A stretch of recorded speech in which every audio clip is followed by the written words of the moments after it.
cow disease. Because all that red tape, all those things that seemed meaningless, actually protect health and protect environment. Getting rid of regulations just to get rid of them isn't very smart, as during the mad cow horrors of the UK, they realized. What we have in part one, which is identified by the Canadian Cancer Society, is the idea of comparable standards, which aren't defined, and saying if there are standards that are exercised at a provincial or territorial level, those can be adopted for goods that are in commerce, and even if they're weaker than the federal standard. So again, the Canadian Cancer Society asks us as parliamentarians to exercise some caution and amend this so that we have a carve out for health and environmental standards so that they won't be weakened, as businesses looking for profits, of course, are looking for a weaker standard if it helps them make more money. That's the way business works. It's just the reality. You don't want to put in place and incentivize a race to the bottom. So part one is getting a lot less attention, so I wanted to stress the Canadian Cancer Society's concerns. Part two, and again, part one and part two should have been split. They don't have enough in common to be treated as a single bill. I appreciate the Bloc Québécois efforts to get these two quite separate bills decoupled. That won't happen as we're rushed to finish everything within 4 days. Just moments ago, it was referenced that we will have a committee study starting tomorrow afternoon for a bit, and then again Wednesday. The committee to study this bill is one committee, and that committee on transport and communities and infrastructure means that this bill, with profound implications for the environment and Indigenous rights, will never be studied by the Committee on the Environment and Sustainable Development, nor by the Committee on Indigenous and Northern Affairs, nor by the Standing Committee on Fisheries and Oceans. What Part 2 does say is that there will be a decision by Cabinet about what project qualifies as being in the national interest. There is a definition of national interest if you want to find it, but it's entirely a tautology. A national interest project means one the Cabinet has decided is a national interest project. If you're looking to see what will lead to the decision that it's a national interest project, we've been, and I'm sure unintentionally, many members in this place have stood up and said, well, don't worry, because they must meet all these factors, and then that's certainly going to be a good project. The factors listed in Section 6 are good factors, and if they were requirements before a project was listed in the national interest, I'd have an entirely different view of this Act. But it says in Section 6 that the Cabinet may consider any factor the Cabinet thinks is relevant, including the extent to which the project can, and then they're the factors that I guess are here for public relations benefit, strengthen Canada's autonomy, provide economic or other benefits, have a high likelihood of successful execution, advance the interests of Indigenous peoples, and contribute to clean growth and to meeting Canada's objectives with respect to climate change. All of that means exactly nothing. Exactly zero. Because it's a suggestion that Cabinet may want to consider anything Cabinet may want to consider. They may want to consider some of these things, but they don't have to. And that's a question of just considering them. I've never seen anything like this in any legislation, so forgive me, because I'd rather analyze and talk about how many pieces of propaganda have been woven into this discussion. But Section 6 is so remarkable that it needs to be at least referenced quickly. It says that from the moment you decide, the Cabinet decides a project is in the national interest, from that moment, every determination and finding that has to be made and every opinion that has to be formed in order for an authorization to be granted in respect of a national interest project is deemed to be made or formed, as the case may be, in favor of permitting the project to be carried out in whole or in part. In other words, the instructions to future decision makers, different ministers, different pieces of legislation, before you look at the evidence, you've got to remember you're exercising your discretion towards getting the project done, regardless of what you find out when you start studying it. So this is the ultimate in Leap Before You Look. As environmental lawyer from West Coast Environmental Law, staff lawyer Anna Johnson said, C5 tosses aside the notion of informed decision-making, the precautionary principle, and the imperatives of reconciliation, the climate crisis, and democratic decision-making. When you look at a bill like this, you think we have a parliamentary process for a reason. We have a debate at second reading, and then it goes to committee, and then we hear from witnesses, and then it gets studied, and then you amend it. But everybody's in a hurry. No jobs are going to be saved because we were moved too fast to notice that what we were passing was an abomination. That yes will lead to more court cases, yes will lead to more delays, but if nothing else, leads to an excess of power in the hands of cabinet that will never be reversed. And in that, it's an abuse of Parliament itself. And comments, the Honourable Secretary of State Sport. Thank you very much, Mr. Speaker. Nice to see you up in the chair. First, I'd like to thank my friend and colleague from the Green Party for always raising issues of importance, for being the conscious of this place in so many instances, and certainly for being such a stalwart for environmental protection. I think that as is often the case, we get kind of stuck on one idea or one notion, and a couple of words, come to mind, certainly from the Conservative Party. The only kind of idea that they think about when they suggest a project of a national interest is an oil pipeline. But I see lots of other opportunities in this bill. I see Wind West. I see an electric grid from coast to coast. I see a corridor for high-speed rail. I see a lot of opportunity here for green infrastructure, for infrastructure that increases our opportunities on renewables, and I thought maybe I'd give the honourable member an opportunity to expound on some of those.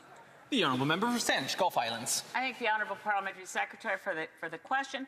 Surely, and yes, indeed, we support our economy in Canada and we support projects in the national interest. But again, even a really great goal, as I said, the road to hell can be paved with good intentions. We need interties. We need to link our electricity grid east-west and north-south. Now, suppose you want to link eastern Manitoba with western Ontario, and you decide we really don't need to worry about all those boreal forests and Indigenous rights, and you just railroad right through something where you turn out that you have breached treaty obligations to Indigenous peoples who have trap lines throughout those boreal areas that need to be protected, and siting of electrical grids need to be carefully considered with Indigenous rights in mind. Questions and comments, the Honourable Member for Northumberland Clark. Thank you very much, Mr. Speaker. Ayn Rand once wrote about the way that socialist societies work is the fact that they create so many regulations that everyone is in violation. And then on the other hand, the government will give you a get-out-of-free card for those individuals who have preference, who benefit from crony capitalism. And that's the way that socialism would work. And so I think this might be actually an area of agreement with this member. Does she believe that either A, that we should just reduce those regulations and let everyone build those projects, or B, we should keep those regulations aware and no one should build those projects? The Honourable Member for Saanich, Gulf Islands. I'm going to say something that perhaps will shock some. Bill C-69 was an abomination. It continued the Harper process of moving to discretionary project lists instead of the tried and true 40-year experience this country had with federal jurisdiction and the federal government having an obligation to review its own projects under the Canadian Environmental Assessment Act. That act was working well until spring of 2012 when Harper repealed it. And when he put in place his own act, that was the act that Kinder Morgan was being reviewed under, and that's what caused the delays. Yes, the Honourable Commentaire. The Honourable Member for Repentigny. Thank you, Mr. Speaker. I'd like to thank my honourable colleague for her speech. I'd like to hear, and this in the light of her vast experience, and I believe that you've been observing the government for some years. To your knowledge, is what is being proposed by this government in terms of powers and the risk of weakening environmental protection, have you ever seen anything like this? The Honourable Member. Le député de Repentigny. I thank the Honourable Member for Repentigny. say it's quite the contrary. I have never seen anything like this. It is the greatest increase in power for the government that I have ever witnessed. It really is incredible. Our Prime Minister's office seizes more power. The next government seizes more after that. So the things that we decry today as opposition members, whether Liberals in the past now do the things that Liberals used to decry. Conservatives now will decry things that they will expand upon another time if they get it. Questions, comments? The honourable member for Winnipeg South Centre, a very brief question. Tremendous amount of respect for my colleague. The question, however, is in relation to Indigenous rights, which she referenced on a number of occasions. Nothing in the bill that I can see would be able to override constitutional rights for Indigenous communities. Can she elaborate on how it is that she feels that's in jeopardy by virtue of the bill itself? Thank you. For Sandwich Gulf Islands, 15 seconds. The tautology problem. In order to designate a project in the national interest, you've already denied Indigenous people free, prior, informed consent. It's the way it works. You need a time machine to make this thing work, not to offend the United Nations Declaration of the Rights of Indigenous People. As to Section 35 rights, the problem again is that it says there must be a consultation, but it doesn't use the word meaningful consultation. Order. Pursuant to order made earlier today, it is my duty to put forthwith every question necessary to dispose of the second reading stage of the bill now before the House. The question is as follows.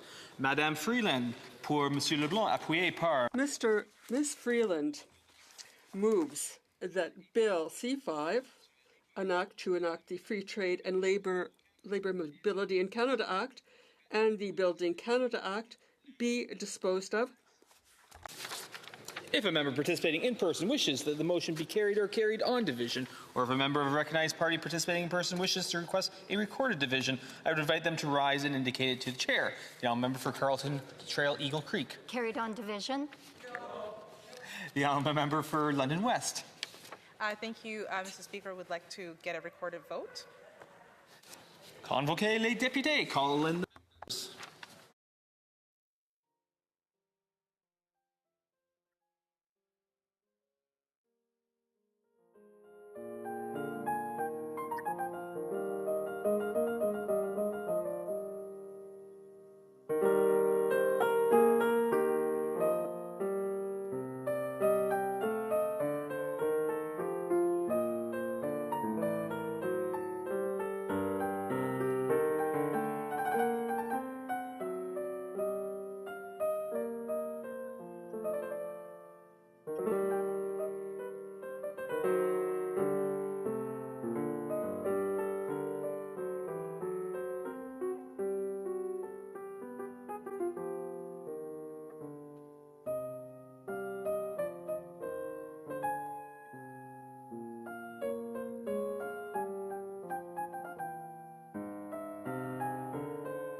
La question est la... The question is as follows. Mr. LeBlanc, seconded by Mr. McKinnon-Gatineau, move that Bill C5, an act to enact the Free Trade and Labour Mobility in Canada Act, and the Building Canada Act, be now read a second time and sent to the Transport Infrastructure Committee. The 10-minute period for members voting electronically has started, and the House will now proceed to the vote for members participating in person. All those in favor of the motion will please rise. Monsieur McKinnon-Gatineau. Monsieur McKinnon-Gatineau. Madame Diab. Madame Diab. Monsieur Lightbound. Monsieur Lightbound. Mr. Robertson. Mr. Robertson. Miss Freeland. Ms. Freeland. Mr. Hodgson. Mr. Hodgson. Miss Thompson. Ms. Thompson. Miss Solomon. Mr. Solomon. Miss Gould. Ms. Gould. Miss Chager. Ms. Chager. Mr. Fragiscatos. Mr. Fragiscatos. Mr. Vancouverden. Mr. Vancouverden. Mr. Belanger. Desnety, Mississippi, Churchill River. Mr. Belanger, Desnethe, Mississippi, Churchill River. Miss McKnight. Ms. McKnight. Mr. Garrettson. Mr. Garrettson. Miss Alty. Ms. Alty. Mr. Zaricelli. Mr. Zaricelli. Madame Chenette. Madame Chenette. Miss Jazik. Ms. Jazik. Mr. Fisher. Mr. Fisher. Mr. Calloway. Mr. Calloway. Monsieur Litao. Monsieur Letao. Mr. Bardisi. Mr. Bardisi. Madame Kayabaga. Madame Kayabaga. Mr. Lamour. Mr. Lamour. Mr. Grant. Mr. Grant. Monsieur Gay. Monsieur Gay. Mr. Hogan. Mr. Hogan. Monsieur Ramsey. Monsieur Ramsey. Madame Koutrakis. Madame Koutrakis. Miss Chi. Ms. Chi. Mr. Miles. Mr. Miles. Mr. Biddle. Mr. Biddle. Mr. Chen. Mr. Chen. Miss Khalid. Ms. Khalid. Miss Suds. Ms. Suds. Madame Desrochers. Madame Desrochers. Mrs. McKelvey. Mrs. McKelvey. Mr. Gasparo. Mr. Gasparo. Madame Rochefort. Madame Rochefort. Mr. Casey. Mr. Casey. Mr. Klassen. Mr. Clausen. Madame Lavac. Madame Lavac. Mr. Turnbull. Mr. Turnbull. Miss Church. Ms. Church. Mrs. Zaid. Mrs. Zaid. Mr. Pulowski. Mr. Pulowski. Mr. Eilson. Mr. Ailson.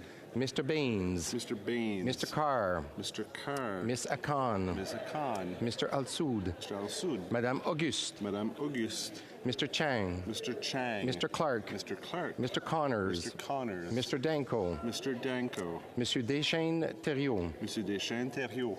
Mr. Earl. Mr. Earl. Mr. Fanjoy. Mr. Fanjoy. Miss Harrison. Ms. Harrison. Miss Hurtle. Ms. Hurdle. Monsieur Joseph. Monsieur Joseph. Monsieur Lavoie. Monsieur Lavoie. Mr.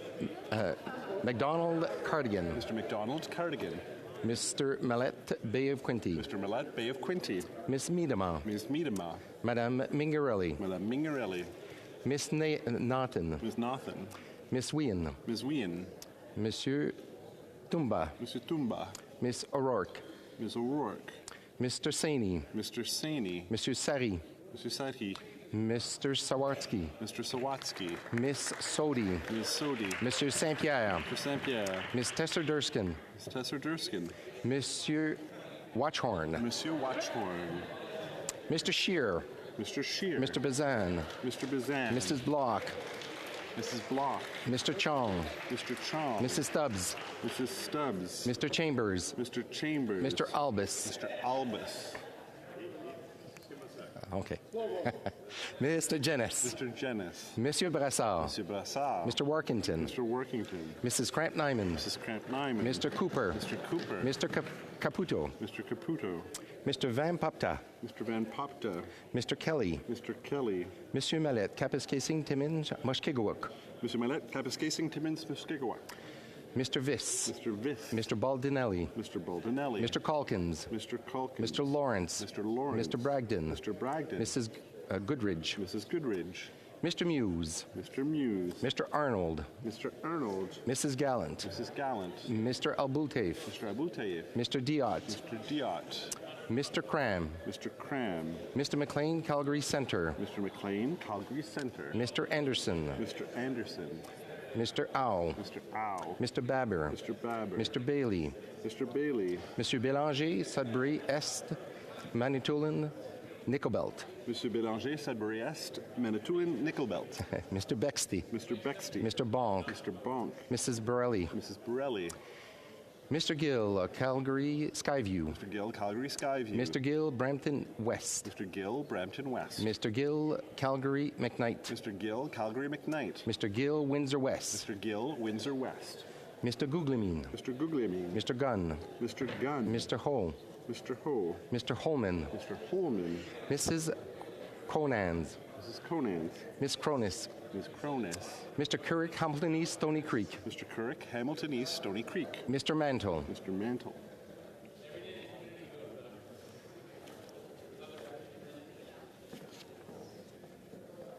All those opposed to the motion will please rise. Monsieur Simard. Monsieur Simard. Monsieur Bonnet. Monsieur Bonnet. Monsieur Lemire. Monsieur Lemire. Miss May. Ms. May. The House will now wait for the electronic voting period to end before resuming its proceedings.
I wish to inform the House the electronic voting period has ended. If members were not able to vote due to technical difficulties, they may now use the raise hand function and the chair will recognize them. Seeing none, the table will now compile the results of the vote. Yeas pour 304, 304. Nays contre 29, 29. I declare the motion carried. Second reading of this bill. Deuxième lecture du projet de loi. Accordingly, the bill stands referred to the Standing Committee on Transport, Infrastructure, and Communities. As it being 11:40 p.m., this House stands adjourned until tomorrow at 10 a.m. pursuant to Standing Order 24-1.